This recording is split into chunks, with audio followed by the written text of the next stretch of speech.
we faced the challenge in our congregation a number of years ago to discern the missional future of the congregation. And we wanted to do that through what we've learned from the partnership of Missional Church, through a process of spiritual discernment.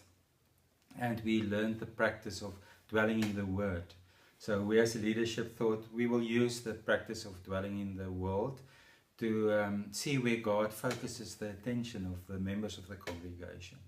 So what we did is we trained all the small group leaders in the practice of dwelling in the Word and asked them to do that with their small groups. And we were 3 pastors in the congregation, so the 3 of us decided, well, we will also get groups together, people not in the small groups, and we invited people, 9, 10 people, persons per evening, and then we went through the process of dwelling in the Word. And the question was basically, where do you feel is the peace of God flowing? You know, in the last week, what happened? Which contact did you have with which person where you felt the peace of the Lord flowed between you?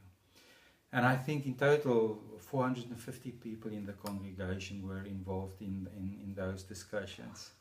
And I think as pastors we did almost 300, and the other 150 was done in. So we worked, and I think we got really good at it as well. So we had this process where people told one another stories of what happened in the last week, where they felt the peace of the Lord flowed. And then with a group, we went through a process and asked them now, categorize the stories. What type of stories? Is there a certain setting in the story that are the same? And we did that tirelessly with all the groups, from the elderly to the young, in various settings, and in the end categorized that, and we talked to the small group leaders, and with them we categorized it. So it's a simple process of coding where we did not want to impose our categories on the data, but the group had to supply the data, and in the end we made a list and we worked through, and it became clear that the peace of the Lord flows at people's workplaces. That was amazing. It wasn't at homes, it wasn't in private settings, it was at work. Most of the times it was between older and younger people, where the congregants would be the older people, but even the younger members of the congregation would be in discussion or in contact with younger people. Those contacts, both at the workplace and between older and younger people, were not mutually exclusive. So often at the workplace it will be between older and younger people. And one guy told the story of how he became friends with a guy working at the filling station, at the benzene, the petrol station. And he would then often go to the filling station to buy his petrol when he knew that particular young black person were busy, were working there, and then they would have contact, and they just became friends, So some of the contacts were incidental, but repeating in the same pattern. Other were all kinds of cross-cultural, cross-age, cross-generation contacts between people. So I think that the 2 main ones were at the workplace and between older and younger. It was a revelation to people when we affirmed that is the way God is working and God is manifesting God's peace in the world. There was sometimes really where people got tears in their eyes. And I remember the one evening when the one person told about this contact with a young guy at the filling station. He said this young person's passion is to study further. And another person who was there in the same group was from a firm of electrical engineers. And he said, well, we decided today to award a bursary. We feel so blessed as a company that we want to help people to study further. And they then brought the 2 into contact. And it so happened, can you believe it, that they helped that person. So it was as if the power of the Holy Spirit and the power of networking and the connection God brings between people through the sharing of the peace just created this cultural shift in the congregation. Another one was often people were asked by others to explain the Christian faith, to witness. They had the opportunity to witness about the meaning of belonging to a congregation, the meaning of to be part of God's family in the world. So that was the third category. And then there were some other smaller ones. Eventually, we took the information to the congregation. So we had a big congregational meeting, which isn't normally part of our tradition, but we did it. We did it in place of an evening service, and we invited the congregation, and we shared it with them. And they then owned it. So the congregation verified it and said that is indeed so. They didn't know it beforehand, but everyone could affirm that is what God is doing through us. So then that became the focus of the congregation. So we said we are not going to have this strong program anymore in the church. We are not going to ask people to bring their energy to the church and to the church's programs. We would rather turn it around, and the congregation would enable and support and train and use the wisdom of people involved in these things to help people to share God's peace in the workplace. For instance, we recognize that it's often younger people asking older people for advice regarding marriages and relationships. So we started to train our members to do exactly that, to have something meaningful to say in terms of the gospel when asked about marriage and about relationships. And that was marriage conflict. From marriage conflict up to just choosing a life partner with wisdom. Is this the right person? And so I think what happened is the dwelling in the world helped us to discover the focus, God's calling for the congregation, and it deeply ingrained the habit of discernment in the congregation. It became a way of discerning. So from then onwards, storytelling was an important part. We paid huge amounts of attention to the stories people had to tell. But in previous years, if you wanted the congregation to do something, as a pastor, you were almost like a salesperson. You had to convince them.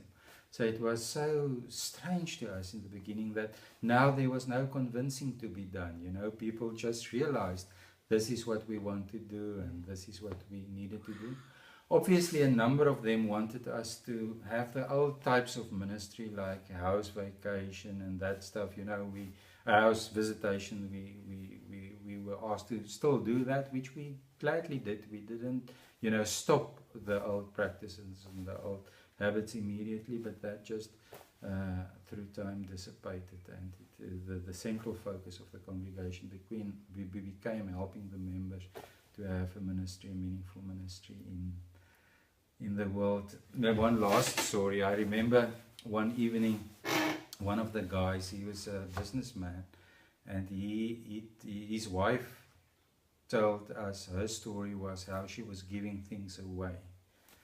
And the husband wasn't satisfied with that. He thought there was something wrong with his wife, because she would rather give something away. He would buy her a nice jacket and she would see somebody, cold and give it away. And I clearly remember that it was a revelation to him that evening when he realized that may actually be God at work. That is how God is sharing peace through his wife. And what happened then is we were involved in a project where a black woman was trained to do nursing care for the elderly in their home. So it became an income for the black woman, but huge investment was needed. And that very husband sold a house that they owned for a number of years. And the house was, his mother lived in the house actually. So he bought it for her, she lived in the house. He improved the house because he was in construction. So over the years he invested a lot in the house, and then he sold the house. But he made an outrageous profit. He was almost ashamed, to think that, what he paid for the house 10 years ago and what he got for the house. So what he did is he brought the profit to the church.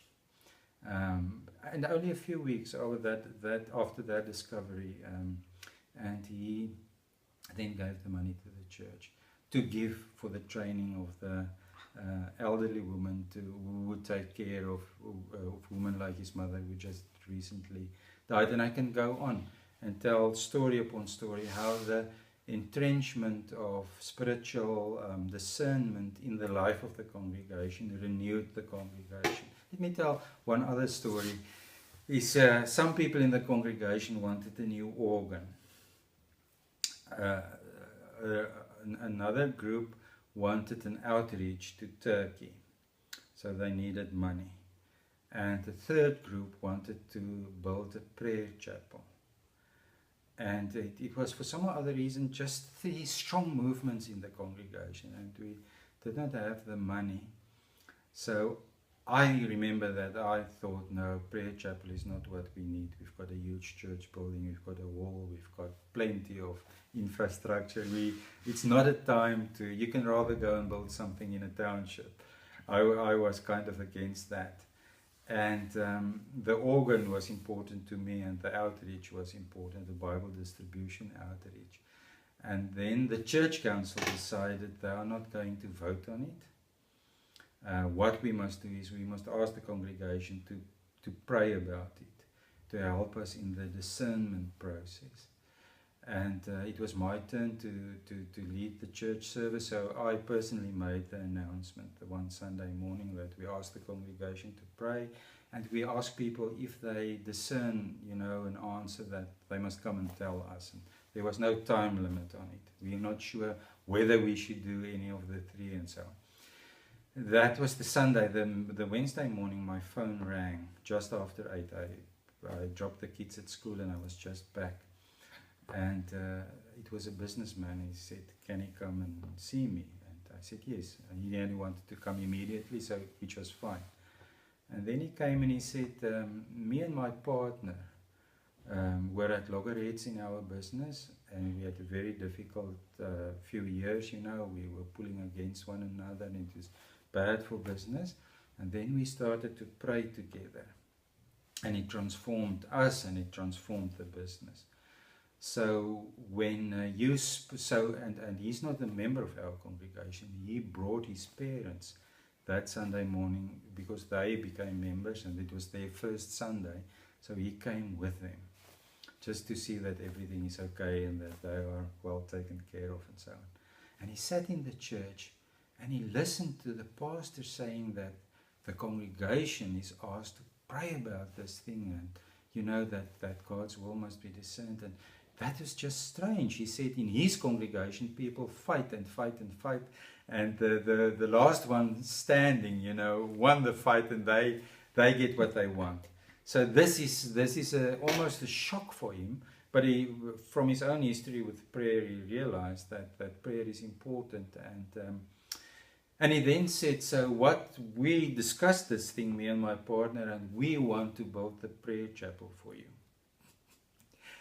And I said, okay, so what you mean is you build the chapel, we supply the bricks and the stuff, and you build. He said, no, we will give it to you. And I said, do we need to advertise for you? Do you want to make your business known through? He said, no, we would actually prefer to start 5 o'clock in the evening and work through the night and be finished by the next morning. We don't want to anyone to know that it is us. And I said, well, yeah, there's only one problem. The congregation is still praying about it. So I was scared, that he would be affronted. And he said, no, obviously I understand that. Maybe they will decide that they do not need, but I'm here to tell you, if they decide there must be a prayer chapel, we will build it for you. So then, I was taken aback because, as I said, I didn't feel that the prayer chapel is by any stretch of the imagination important for us. So eventually the prayer chapel was built, and later on, after leaving the congregation, I was involved in an ecumenical initiative, and we built it in such a way that you simply punched in a code night and day and you can enter the prayer chapel. So I had the most important ecumenical meetings with black bishops and colored pastors, and in that very, very, very prayer chapel that was built, and played a huge role in the continuous renewal of the congregation. So I think that if you become aware of God, and if you focus on God, and if you develop the humbleness that comes automatically with a new terrain, that you do not know the answers, you just stay open to God, you will be surprised in ways. And sometimes I think I'm telling stories of blessing now. I think sometimes there's a heavy price also to pay. It's not as if everything is okay and it's easy and there's no struggle, and I think God can also lead you along a way of suffering, and maybe have a few experience of that as well. But the whole dynamic of being church changes, and the whole sense of direction and the source of direction changes in amazing ways.